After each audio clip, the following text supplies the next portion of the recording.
I hung my head on Six Music. Andrew Collins in for Sean today. Neil McCormick, rock critic of the Daily Telegraph, and now subject of a sexy film, Killing Bono. Neil, how lovely to have you here.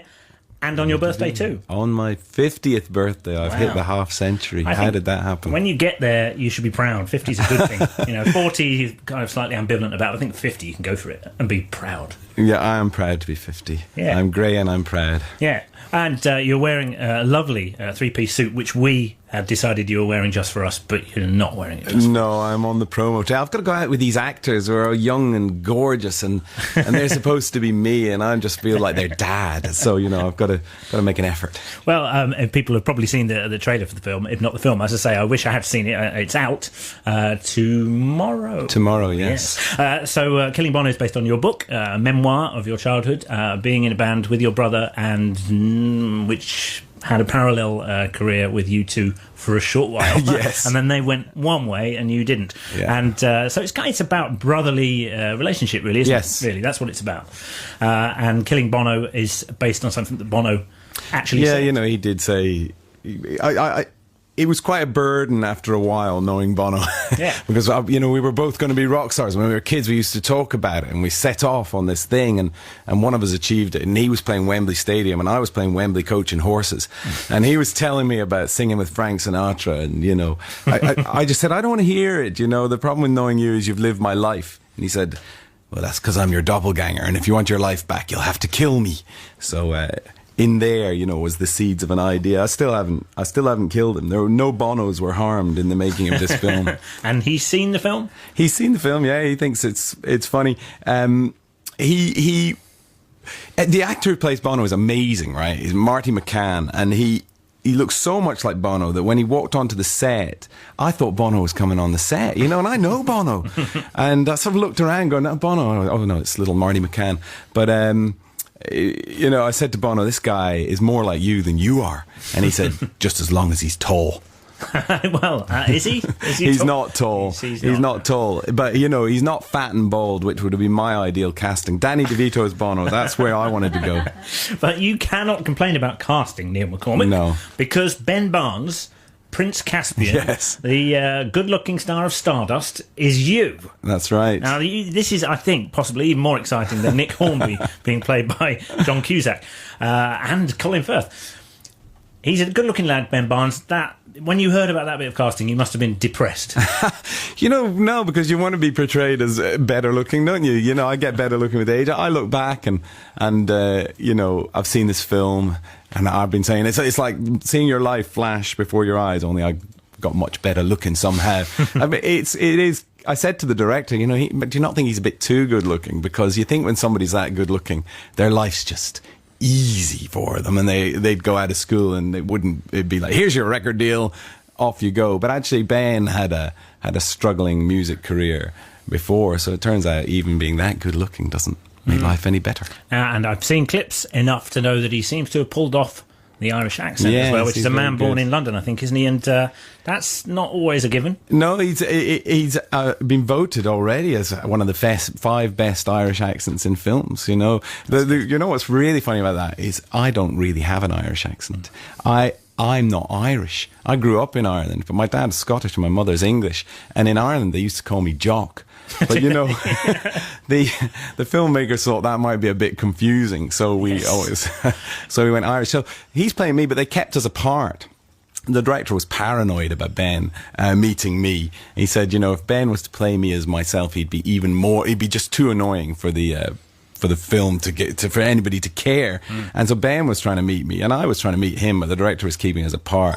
And he had to sort of convey his own performance as this youthful idiot. It's quite excruciating, squirm-inducingly excruciating to see him playing me this way in the film, when I'm able to say, well, he's not playing me, he's playing himself, except that everybody who knew me then is saying, he's got you, he's nailed you. And it turns out he had managed to access some old footage, which I thought we'd buried, and very good, deeper than the than a nuclear reactor. When one has written a book and one sees that book turned into a movie, obviously changes are made. Yes. It would probably be painful enough if you'd written a fictional novel and it was made into a film. It must be weird if you've written a book about yourself and your own experiences. But that has to be, the edges have to be smoothed off. It has to be neatened up for the screen. Otherwise, it would just be complicated. And so, in a way, it almost needs to work as a piece of fiction and a bit of fact at the same time on the screen. Yeah, doesn't it? totally. You know, there was 14 drafts of that script, and my life was getting worse with every one.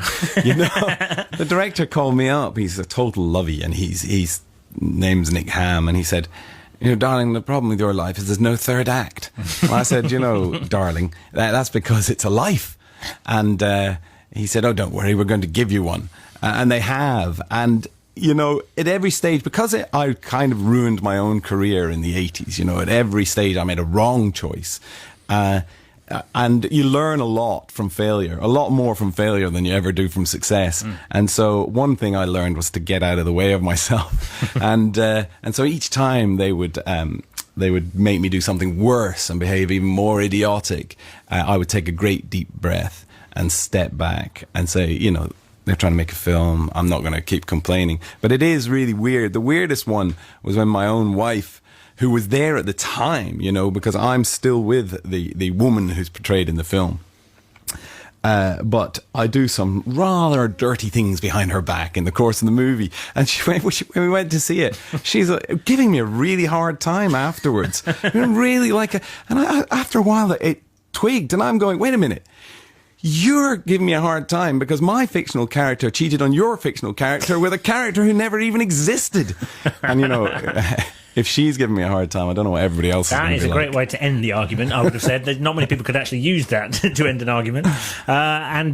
Being a music critic, writing about music for a living, which you've done for many years, there's always this cliche that people who write about music are failed musicians. Yes. And it's terrible to give any evidence that might be the case. But it is actually, writing about music is a privilege, isn't it? It is a privilege, you know, but I don't think of it as a failed musician. Because actually everyone's a musician. Music is part of what human nature is. You know, when I was a young man, I thought I could use that music to be famous, but I was still playing the music, and I still play the music now, but now it's in the privacy of my own home. I'm not trying to impose it on anyone else, and I expect when I'm 70 or 80, I'll still be playing music. It happens to be that music's what I know about, and I was probably always going to be a better music critic than a practitioner, because, you know, I like to think about it and talk about it rather than just do it. Yeah, well, there are some people who just listen to music. There are other people who want to read about it and, in a way, need to engage with somebody writing about it. So you're actually doing a service. Paul Morley said that when he was working at the NME, he was providing the narrative. Yes. People who liked music, loved music, but he was providing a narrative for them. So you kind of are doing an important job. It's easy to knock critics. Yeah, no, sometimes I think, I worry that I got trapped in the obsession of my adolescence. Because, you know, I'm turning 50 and I'm writing about, I don't know, Arctic monkeys, and they make me feel old. But they make me feel paternal. I feel I want to look after them.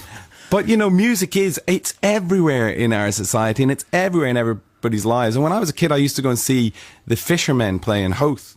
You know, they weren't professional musicians. They were bloody good, though. But, you know, they were just in the back of a pub playing folk music. And actually, you know, my granddad would play music on the piano really badly, because he'd say, I taught myself, and then he'd play all the wrong notes. And you know, so I think music's one of the most fundamental things about being human. It's something you'll find in every corner of the world, and everybody has some aptitude for, even if it's only listening and appreciating it.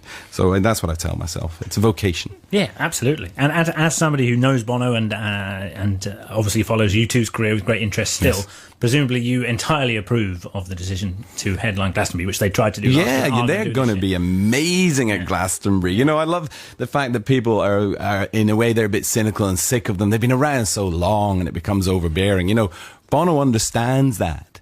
It was him that came up with the title Killing Bono. You know, I called my book I Was Bono's Doppelganger, and he was saying you should call it Killing Bono because, you know, he said a lot of people who wear that T-shirt. and he's right. But fundamentally, they are a phenomenal live band with an amazing bunch of hits, and they're going to go out there and kill that audience. And they're not going to say, here's some new material either, are they? They know. It'll be a greatest hits set. Although I think they've written a song called Glastonbury.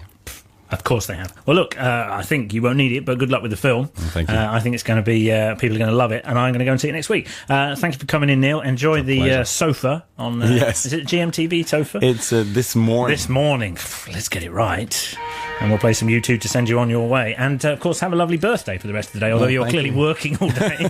Talking about yourself all day. Yes. What an awful burden that must be. Thank you, Neil McCormick.